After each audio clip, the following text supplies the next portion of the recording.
मामा जिथे राहतात तिथे जवळपास पोहोचण्यासाठी आम्हाला अर्धा तास लागेल। ते तिथे कसे आले, कधी आले, कोणी त्यांना पाठवलं याचा काहीच मागोवा नाही आहे, म्हणजे त्याच्याबद्दल काही माहिती नाही। श्री स्वामी समर्थ।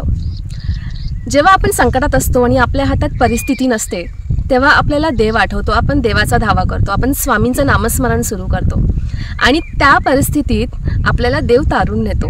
तर असाच एक सुंदर अनुभव मी आज तुमच्यासमोर घेऊन आली आहे।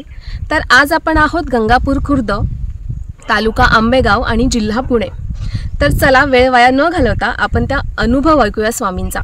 सो आज आपल्या सोबत आहेत स्वामींचा अनुभव सांगण्यासाठी श्रीयुत संदीप बोनावटे। ते आपला अनुभव आपल्यासोबत, त्यांचा अनुभव आपल्यासोबत शेअर करणार आहे जो त्यांनी अनुभवलाय। तर मला आधी तुमचं नाव सांग। नमस्कार, माझं नाव संदीप चंद्रकांत बोनावटे, राहणार गंगापूर, तालुका आंबेगाव, जिल्हा पुणे। स्वामींच्या बाबतीत अनुभव सांगायचा झाला तर एक मिनिट, अनुभव सांगण्याआधी मला तुम्ही सांगाल का तुम्ही स्वामी सेवेत कसे आलात, तुम्हाला स्वामींची ओढ कशी सुरू झाली?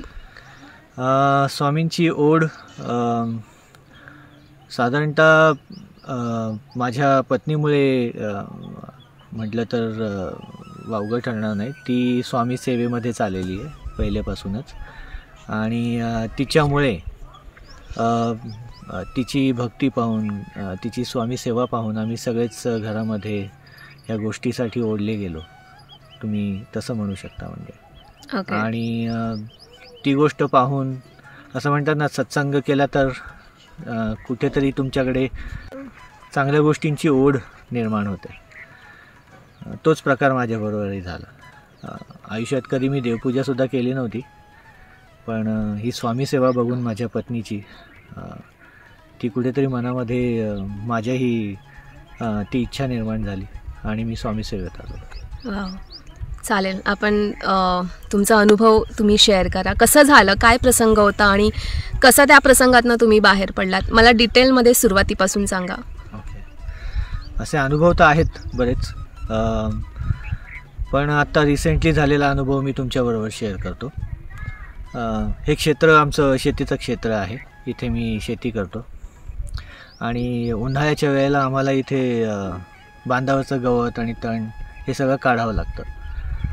तर त्याची सोपी पद्धत म्हणजे आम्ही हे बांध सगळे एकत्र जाळून टाकतो, जेणेकरून तिथे जे काही रानटी गवत वगैरे उगवलेलं आहे ते त्याचं जे बी आहे ते शेतामध्ये पसरू नये, तर त्यासाठी हा उपाय आम्ही करतो। तर असंच काही मागच्या आठवड्यामध्ये ही घटना घडली। मी आणि माझी आई आम्ही हे बांध जाळण्याचा प्रयत्न करत होतो आणि संध्याकाळची वेळ होती, जवळपास 5:15चा टाईम असेल। त्यावेळेला मी गवत एका ठिकाणी गोळा केलं, जेणेकरून ती आग पुढे पसरू नये, आणि तिथे मी त्या गवताला आग लावली। पण वारा अशा प्रकारे होता त्यावेळेला की ते गवत उडून बाजूच्या बांधावरती गेलं आणि माझ्या मागे जे तुम्ही परिसर बघताय पेटलेला, तिथे सगळी ती आग पसरली आणि एकाच वेळेला ती आग 4 दिशेला पसरली। परिस्थिती माझ्या हातून जाते की काय असं मला वाटलं।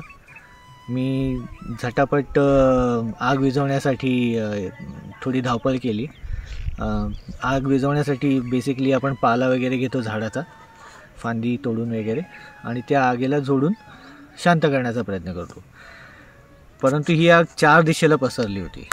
आग इतकी पसरली होती की मी खूप घाबरलो होतो, आणि जर आग जंगलाच्या दिशेने गेली असती तर असं होऊ शकलं असतं की फॉरेस्ट डिपार्टमेंटकडे कोणीतरी कंप्लेंट करून त्यांना हे कळलं असतं त्यांच्याकडे की माहिती गेली असती की ही आग कुठून पसरली आहे, आणि ते माझ्या मनात कुठेतरी त्याचं दडपण यायला सुरुवात झाली। तर तसं झालं असतं तर एखादी केस वगैरे होऊ शकली असती, आणि मग तुम्हाला माहिती आहे की त्याचे काय लिगल परिणाम होऊ शकतात। आजकाल आपण टी व्हीवरती बातम्यांमध्ये बघतोच की जंगलामध्ये आग पसरते तेव्हा काय होतं, आणि तिथे काही प्राणी असतात, आपल्याला आग तिथे पोचू नाही द्यायची हा विचार माझ्या मनात आला, आणि मग मी वरच्या दिशेला धाव घेतली। पण ही धावपळ करत असताना माझी दमछाक झाली आणि स्वामींना लिटरली सांगितलं, स्वामी हे माझ्या हातात नाही आहे आणि ह्याचं नुकसान काही होऊ नये, इतर काही प्राणी असतील त्यांना काही दुखापत होऊ नये आणि च्या दिशेने आग चालली, तिथे पेट घेऊ नये जंगल, म्हणून मी स्वामींचा धावा केला आणि नामस्मरण सुरू केलं. जवळपास 5 मिनटं झाली असतील. मी माझ्या हातात जे झाडपाला होता त्याने मी ती आग झोडत होतो आणि खूप थकलो होतो. तुम्ही एकटेच होतात तेव्हा? त्यावेळेला मी एकटाच होतो, मदतीला कोणीच नव्हतं. आणि हा परिसर असा आहे की इथे माणूस सहसा दिसत नाही, दुसरा माणूस दिसत नाही. हा सगळा जंगलचा एरिया आहे. हे भीमाशंकर जंगल आहे. इथून तुम्ही आमचं शेत आहे, शेताच्या वरच्या बाजूला बघितलं तर जंगलाची सुरुवात होते. आमचं हे शेवटचं शेत आहे जंगलाच्या बॉर्डरला. तर इथून आग वरती पसरू नये म्हणून मी धावत होतो आणि थोड्याच वेळात 10 ते 15 मिनटाचा जो काही माझी धावपळ होती त्याच वेळेला मला कळलं की हे काय माझ्याच्याने आवडणार नाही आहे आणि ही आग लिटरली जंगलाच्या दिशेने जोरात पसरायला लागली होती. मी त्या क्षणाला स्वामींचा धावा करायला सुरुवात केली. स्वामींचं नामस्मरण सुरू केलं.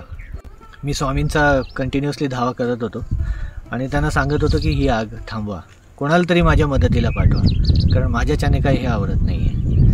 आणि मी जीवाचा आटापिटा करून ती आग शमवण्याचा प्रयत्न करत होतो. हे करत असताना अगदी माझं अवसान गळून गेलं होतं आणि त्या क्षणाला माझ्या कानावरती शब्द पडले की कोणी लावली ही आग. मी वर मान करून बघितलं तर माझा मामा समोर उभा होता. त्या आगीच्या पलीकडच्या बाजूला तो हातात काठी घेऊन तिथे उभा होता आणि त्या क्षणावर मला कळलं की आता ही आग मी कंट्रोल करू शकेन. आणि मी त्याच वेळेला स्वामींचे धन्यवाद केले की माझ्या मदतीला तुम्ही यांना पाठवलं म्हणून. आणि जवळपास तिथून 10 मिनिटाच्या कालावधीमध्ये आम्ही ती आग दोघांनी मिळून कंट्रोलमध्ये आणली आणि ते आमच्या क्षेत्रातच ती आग थांबवली. आणि त्यानंतर मी स्वामींना खूप धन्यवाद केले आणि त्यांना म्हटलं, स्वामी खरंच तुमचा धावा जर मी कोणी खऱ्या मनाने अगदी केला तर तुम्ही तिथे प्रकट होता, कोणाच्या ना कोणाच्या रूपाने तुम्ही तिथे येता. पण ते जे मामा आले ते तुमच्या त्या सिच्युएशन त्या लोकेशनच्या जवळपास राहणारे होते की लांब राहत होते ते? मामा जिथे राहतात तिथे जवळपास पोहोचण्यासाठी आम्हाला अर्धा तास लागेल. ते तिथे कसे आले, कधी आले, कोणी त्यांना पाठवलं याचा काहीच मागोवा नाही आहे, म्हणजे त्याच्याबद्दल काही माहिती नाही.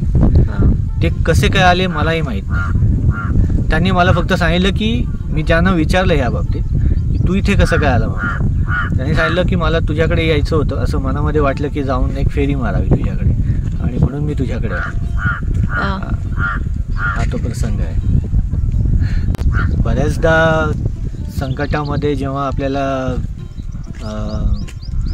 कोणाचीच मदत मिळत नाही त्यावेळेला खूप सोपं असतं. आपण हे म्हणतो की असा विचार येतो की खरंच देव आहे का. पण जर तुम्ही थोडे पेशन्स ठेवले आणि तुमचा त्याच्यामध्ये काही स्वार्थ नसेल,